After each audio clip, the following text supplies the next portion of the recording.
Olá, eu sou Marco Lourenço, diretor executivo da Life. E eu sou Lorena Barbosa, gestora de relacionamento da Life. E esse é Life News.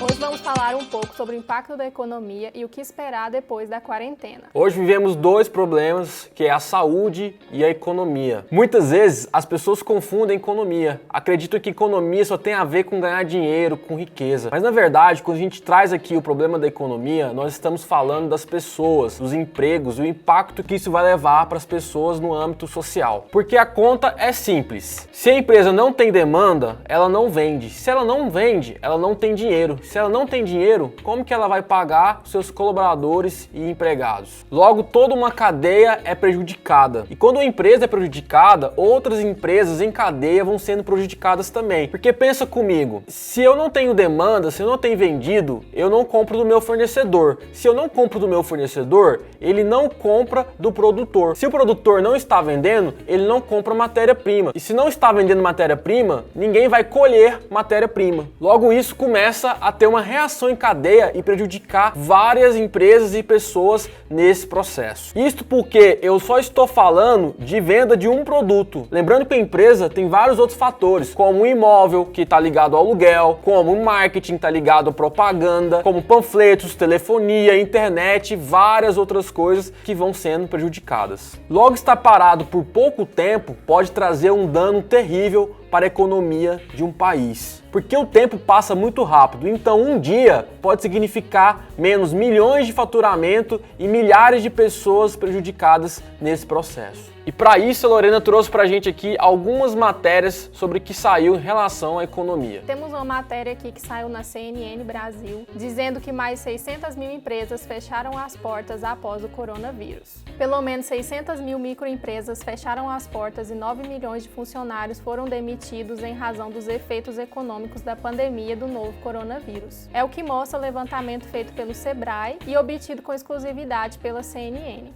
Ainda de acordo com a pesquisa do Sebrae, 10,1 milhões de empresas pararam de funcionar durante a pandemia, sendo 2,1 milhões por decisões da empresa, enquanto a paralisação de 8 milhões de companhias foi determinada pelo governo. Empresas podem ficar em média 23 dias fechadas e ainda assim ter capital para pagar as contas. Uma outra notícia também que trouxemos para vocês: a economia brasileira é abalada pelo coronavírus e tem nova década perdida, a pior em 120 anos. O coronavírus deve encerrar uma década repleta de melancolia para a economia brasileira. Em meio aos estragos da pandemia, o Produto Interno Bruto caminha para fechar no período de 2011 a 2020 com o menor crescimento médio de uma série histórica de 120 anos. Brasil tem segundo maior orçamento proporcional de resgate à economia na América Latina, diz FMI. Essa notícia da Globo.com nos diz que, apesar do esforço, Brasil terá menor crescimento da América Latina em 2021. Lembrando que essas notícias nós pegamos na internet, vamos deixar todos os links e as fontes aqui embaixo na descrição do vídeo e não podemos averiguar as informações, não podemos saber se essas informações são verídicas, são as notícias que nós pegamos e estamos lendo aqui. Claro que a gente sabe que algumas vezes existem notícias sensacionalistas e que não são reais e apenas expectativas. Quero trazer aqui também para vocês notícias sobre o mundo, porque às vezes a gente está pensando que isso só está acontecendo com o Brasil. Então eu quero dizer que isso é uma pandemia, esse problema ele é mundial, então ele está acontecendo com vários países, não só aqui no Brasil. Por exemplo, Lorena, lê pra gente essas outras notícias que a gente trouxe aqui em relação à China. Trouxemos uma notícia aqui da Folha UOL que diz que a economia da China desaba 6,8% no primeiro trimestre. O país anunciou que vai intensificar políticas macroeconômicas para compensar os impactos da pandemia. Temos uma outra notícia aqui da Globo.com que diz a mesma coisa e diz que foi a primeira queda do PIB do país desde 1992,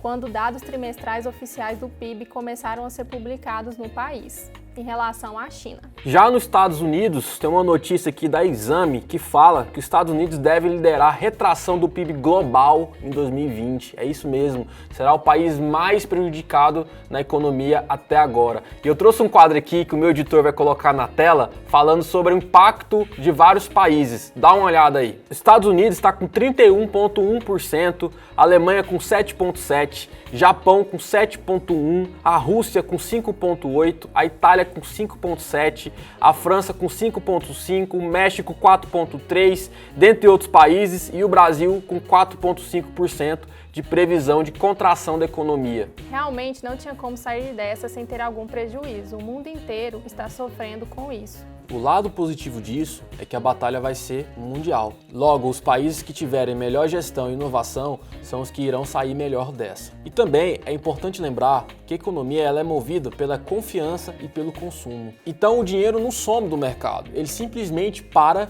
de circular, porque o dinheiro ainda vai existir para alguém. Agora, para o dinheiro movimentar, precisa ter transações comerciais. O que é isso? É quando eu troco dinheiro por algum produto ou serviço. No entanto, se eu não tenho confiança para comprar, eu reduzo o meu consumo, às vezes motivado pela queda da minha renda, às vezes motivado pelo medo, pela insegurança do que vai acontecer no país, e isso diminui o consumo. Quando você diminui o consumo, diminui também as transações comerciais, então o dinheiro para de circular no país e isso começa a prejudicar, como eu falei anteriormente. E eu tenho a teoria que se todo mundo voltasse a consumir normalmente depois da quarentena, nós iríamos recuperar a economia muito mais rápido. Só que infelizmente não é assim que acontece. Mas também nós não estamos aqui só para falar de coisas negativas, nós estamos positivos e acreditamos na melhoria do mundo e do nosso país. Também trouxemos aqui algumas notícias positivas que trazem a forma que o país e as pessoas estão lidando com isso. A economia brasileira cresceu 0,2% em fevereiro.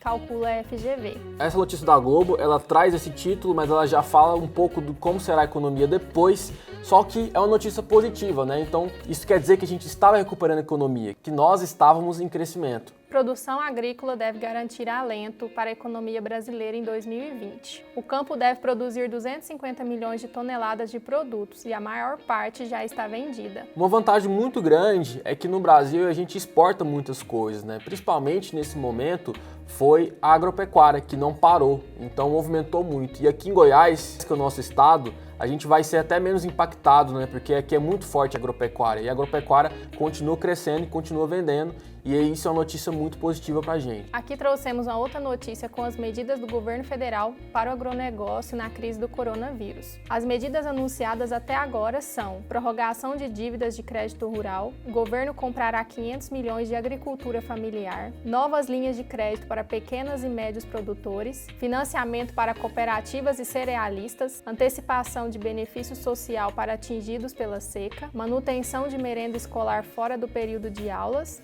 prorroga prazo de pagamento de títulos por 60 dias. Uma outra notícia muito positiva é que o governo começa a pagar auxílio de R$600 para inscritos em site OPP. Então ele soltou essa medida aí, principalmente para profissionais autônomos, que ficaram sem vender. Imagina só pessoas que viviam do dia a dia, viviam vendendo no dia a dia, então essas pessoas ficaram sem renda. E aí o governo soltou essa medida para poder fortalecer essas pessoas. Então nessa sexta-feira, dia 17 de abril, primeira parcela do auxílio emergencial de R$600 para quem se inscreveu por meio do aplicativo na Caixa ou pelo site. Ao todo, segundo o governo, 9,1 milhões de pessoas que se inscreveram por esses meios estão aptas a receber, que deve acontecer entre hoje e a próxima segunda-feira, dia 20. No total, serão pagos 5,5 bilhões para esse público. Os depósitos serão feitos nas poupanças digitais da Caixas Abertas automaticamente na hora da inscrição. Outra notícia que temos aqui é que o BNDES lança primeiras medidas para reforçar caixa de empresas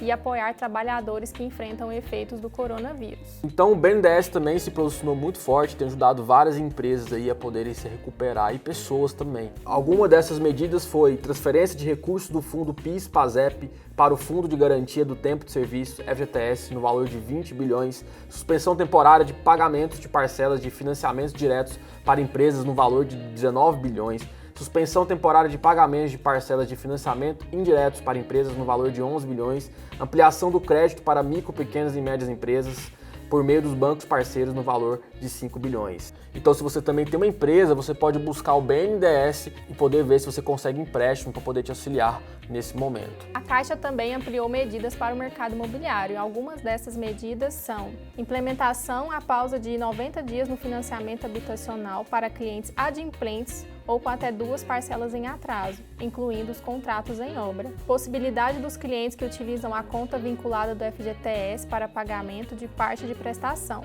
pausar a parcela não coberta pelo FGTS por 90 dias. Clientes adimplentes ou com até 2 parcelas em atraso poderão optar pelo pagamento parcial da prestação do financiamento por 90 dias. Prazo de carência de 180 dias para contrato de financiamento de imóveis novos. Aos clientes que constroem com financiamento da Caixa, construção individual, será permitida a liberação antecipada de até 2 parcelas sem a vistoria e renegociação de contratos com clientes em atraso entre 61 e 180 dias, permitindo pausa ou pagamento parcial das prestações. Isso apoia principalmente o mercado imobiliário, que também parou algumas obras, alguns estados estão funcionando e outros estados estão parados. Fora a quantidade de pessoas, né, que hoje têm financiamento, que podem ser prejudicadas por causa dessa crise. Além disso, os outros bancos estão negociando, pessoas proprietárias de imóveis também estão negociando o aluguel. Então, se você tem uma empresa, você pode entrar em contato com seus fornecedores, com seus credores, para poder negociar